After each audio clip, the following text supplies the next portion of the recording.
And conservative columnist Eric Erickson with The Resurgent is also concerned and wrote an opinion piece called "The Left Tries to Ban Christianity in Texas." And he joins us now. Eric, thanks so much for coming on today. Thanks for having me.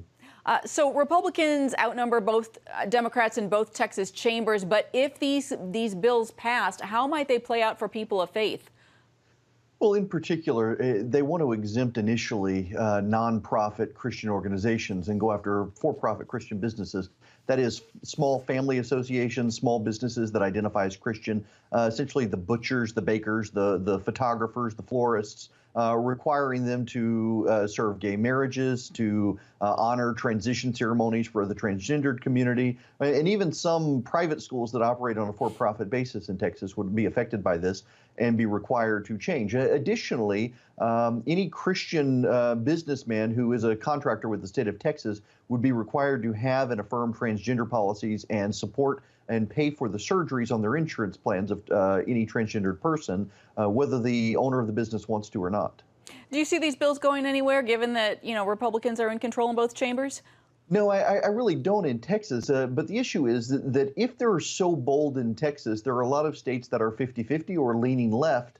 What's going to happen in those states? I mean, we see in Georgia, for example, where I am, the Republicans being very recalcitrant on the idea of religious liberty legislation because they have such a large film industry commitment in the state. They don't want to affect the bottom line. Yeah, really fascinating. Well, let me ask you, too, we know that a lot of discussion, or some of the discussion in Texas right now, has to do with freedom to worship, which is what we heard about more in the Obama era. It's more restrictive than freedom of religion. Do you see that as being a motivating argument in Texas?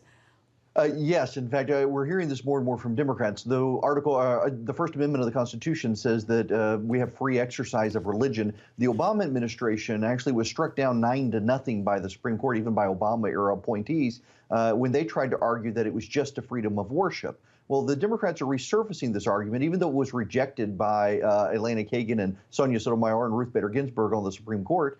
They're trying to resurface the argument that what free exercise really means is just on Sundays when you're in church, you're allowed to worship without interference. But if you're in the town square, if you're a public business, if you're a publicly traded company, or even if you're a small company, but you use public roads, then you can't exercise your religious convictions in the practice of your business. Well, there's a lot to keep an eye on, and in Texas, looks like the state is going purple in some respects. Eric Erickson, thanks for your time.